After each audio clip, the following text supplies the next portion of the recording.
one that she was in a wheelchair and she wrote a book by the blink of her eye. Yeah, that's Ruth. Ruth. Ruth, that was Ruth. Tell me, tell me that story again, because it was so fun. Are we filming this? No, this is our goodbye segment. You know Italians, we never say goodbye. So you were talking about this convention you went with, and you were in the green room Okay, where they told you to be quiet. I'll start from the beginning. These people are driving me crazy. Crazy knows crazy. I was invited to Washington, D.C. to perform at the Kennedy Center for some kind of award presentation. And when I got there, the stage manager of the show asked me to go into the green room. He said, I need to be quiet in this room because the noise from this room can travel onto the stage. Now, I myself have never seen noise travel. They say this stuff happens, I go along with it. I go into the green room, and in the green room is a woman. She's in a wheelchair. She's a quadriplegic. My first judgment I passed upon her was, my gosh, what kind of a life is this? She can't move, she can't walk, she can't talk. She had nothing to contribute to society. In 5 seconds or less, I had this woman pegged for death, me. But me being who I am, I went up to her and I said, hi, how are you? She started to open her eyes. At first I was taken back. I was like, oh crap, now where did I start? Hello, how are you? And her eyes started to open up really wide. When her eyes got really wide, her assistant came by. And she said, when she opens her eyes, it means yes. When she closes her eyes, it means no.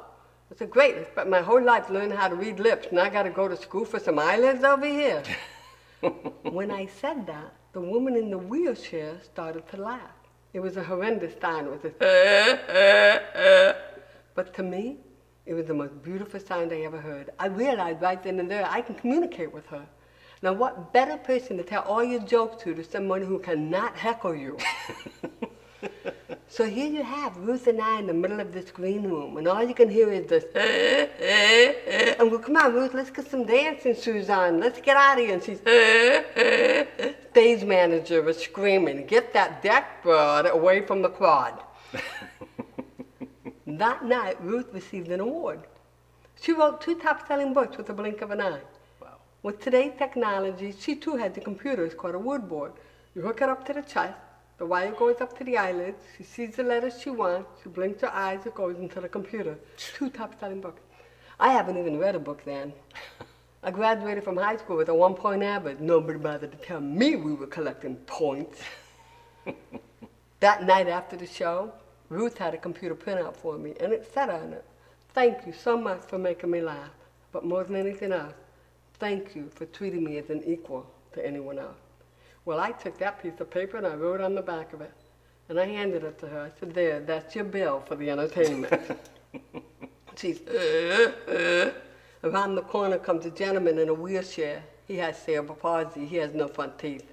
Me being who I am, where the hell are your teeth? Man starts to laugh. It's her husband. Oh, no. She's married.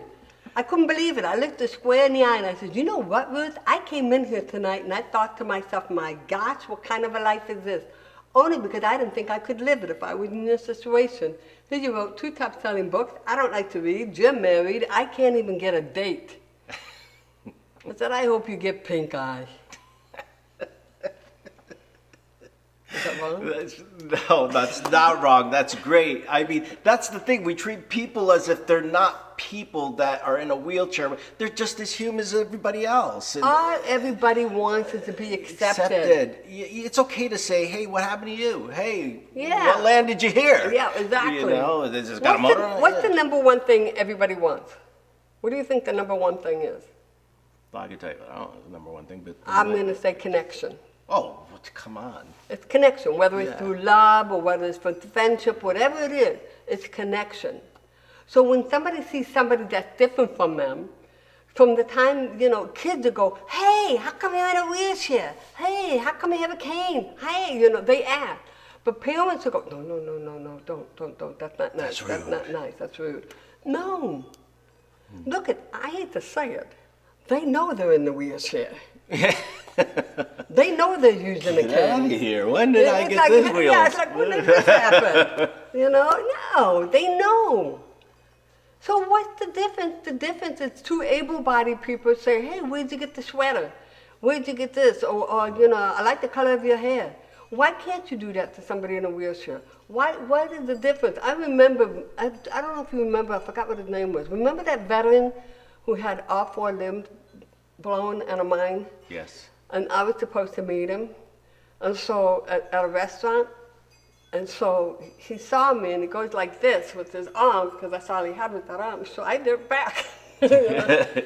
And look, if they know they have the challenge, so don't act like it's not there. Yeah, they accepted It's it. part They of who know they it, are. but they're still walking, whether it be prosthetics or they're still getting around. They're still living life like the woman who wrote the book. And I just think it's great that more people need to go out there and know that it's okay. They stare. Why are you staring? That's worse. Oh no, It's better. You might as well just ask the question than stare, because staring is uncomfortable for them. Oh yeah. Well, For anybody. Most of the time, people just avoid. Yeah, avoid. It's like a wheelchair. And I don't care what anybody says. As far as I'm concerned, ignoring another human being is still a form of bullying. Yes. Yeah. So you can learn about differences. You know what I did when I first came to California? I never saw so many walks of life in my life. You had Indian people, you had people from China, you had people from all over the world in California. I became friends with every different kind of nationality and get myself invited to their house. I wanted to find out about their food. I wanted to find out about what they believe in. I didn't judge them because they were from India. I wanted to understand. And so one time I went to Neo Sony's home. His mom made dinner, fabulous food. And so I started talking about my God. And then I said, now who do you worship? And they said, we have over 200 gods. So I went to put the food. I made a plate and I started to leave the house. And they go, where are you going? They go, you have 200 gods. I go, it takes me every day to say my prayers to one God. I don't want to interrupt you people. Yeah, exactly. But You're you busy learn. all day. Yeah, and that's the one thing we were brought up is because we came from Italy, different culture. We learned other cultures when we came to America, and I always had like this greatest. I'm a why guy, I want to know why, I want to know how, I want to know about your religion, I want to know about your food, not because I want to mock it or convince you different, I want to learn. And I love, your food, I like it, I don't like it, it gives me gas, it doesn't give me gas, I don't know, but Everything here there's a gives me gas. Mexican giving me gas, but here's like Indian food, oh my God, if I wasn't turned on to those different cultures or understanding it, I wouldn't know how to even, interact with different people. Oh, yeah. And I didn't treat them differently. This is who I am. This is who you are. Let us accept each other. Our parents raised us to do that anyway, accept everybody. We didn't see color or religion or anything. Yeah, I don't we saw know. people, but we also were taught to respect their culture, their religious, we don't force yours on them. They won't force theirs on you. And if they do, you just say, I'll do respect. I respect yours. You respect mine, and let's be friends. So all right, we'll be friends. Yeah, I know. I got to put up with you. It's you. What about me having to put up with you? Well, that's what drinking is all about. You drink. We'll drink it out. No, I love it. It's been a long time, and we can't make it that long anymore. No. No, we need to stay in contact more. And I know you've been going through some times. I mean, since COVID, a lot of us have stopped communicating, but now that we're back out. Yeah. And, But I made my mom a priority. I made her a priority over everything in this last 5 years. So I just really been, and the pandemic, it shut a lot of people out, and it feels good to be out and among people again. Hey, I'll tell you something right now. What? In the beginning of the pandemic, I was proactive. I wrote reopening things. I took John Hopkins courses. I took epidemiology, contact tracing. I did whatever I can to help others. Yeah. Probably a year and a half after that, because we were still in this funk. Yeah.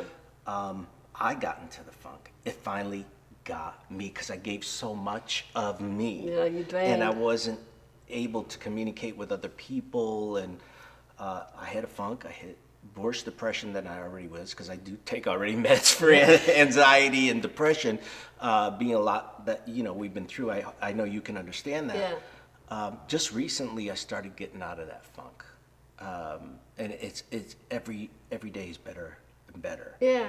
But even though sometimes people look at us and think we're great, Well, we have our all struggles. Yeah. Every day is still a new day to learn to grow, to learn to stop struggling. I mean, You study. You suffer from. depression. Yeah. Yeah, they put me on Effector for, especially while I was taking care of my mom, because it was stressful. It was stressful going back and forth and all of that. And there's nothing wrong with having No, something I take to help. Cymbalta. I take clonazepam. You want to trade medication? Let's trade medication Okay. to see how much happier we are. No, But you know what? There's nothing wrong with a little help, along with some counseling and most of all prayer for me. Yeah, me too. And people find their different solutions. For me, I've gone back to the Bible because it always makes me feel good. I mean, I don't go around walking the Bible saying, "You sinner, you are going to hell." No matter who you are, I'm going to love you no matter what. But that's what works for me. Yeah. But see, I'd rather have medication. By the way, you're healed. Okay. Oh, no. No, but I would rather have something to help me take the edge off. I'd rather do that than do alcohol, do drugs, any of that. I'd rather have what works for me instead of me trying to self-medicate myself with stuff that has I tried drugs. It was expensive on the street. It was. In the 80s, I did my fair Did share you? of trying to find my happiness. It only made me worse, and I lost everything. Wow. It's in my, I wrote about it. People are like, my family's like, why would you divulge all that? Because people need to know that. That is not the way out. There's other ways. And yes, you might need something. A doctor knows what you need best, hopefully, right? To take that edge off, because they want to put me on stronger medicine. And I'm like, no, let's cut that down a little bit. I still like my little edginess. I just needed some temporary help till I could get some actual help. But it's it's part of our inheritance sometimes too, right? Because my father was in depression. I mean, So my it's mom's inherited. side of the family. It must be an Italian thing. Yeah, it's because we don't get fed enough. But it's so people get like blown away when I share that, and I don't know if you share that too. But they're like, "Why would you divulge that you're on medication?" Why? Because there's a lot of people who need to know that's okay. A lot of us are suffering from that. Look, I'd rather ask for help in the medical field or psychological field, anything that would help me. I don't want to be an addict. I don't want to, and this is why it's so easy for our kids taking fentanyl. Our kids are dying left and right with the drugs that's out on the street. And so I'm asking you, if you feel you need help, don't go to somebody at the back of the trunk of their car to get it. It's not going to help. You're going to end up with even more problems. And there's nothing wrong with asking for help. And there's nothing wrong with saying, people you know think what, you're I weak. feel unbalanced. Well, sometimes our food can unbalance stuff. So you have to look into your diet. As well. I changed a lot of that. Maybe you don't drink enough water. Maybe you don't not having enough milk. I don't know. But you have to, that's Or just changing the friends maybe you're hanging with. I know. That's the people true you're too. hanging with. That's true too. Yeah. Because a lot of them steal your dreams, break you, because they're afraid of growing, or they're afraid of this, and they're afraid of that, and they put you in that situation, and you don't understand why you're in a funk. Yeah, and you don't understand. You don't want to feel rejected because they're your friends. Well, you don't want to break up with maybe your friends. Maybe they're not your friends, honey. Look for better things that help lift you and move you forward in life, not pull you back and stuff. So. What a day to be able to love unconditionally, to be in the moment.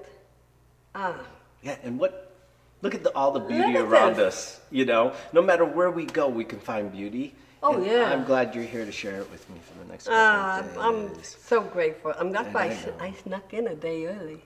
I know. Did you know? And that's why when you snuck in, I said, because we got some other guests coming to be with us, but I wanted to get you alone because you and I have so much to catch up on. We always have fun talking and, Well, we're one of the same. Yeah, we really mentally unbalanced.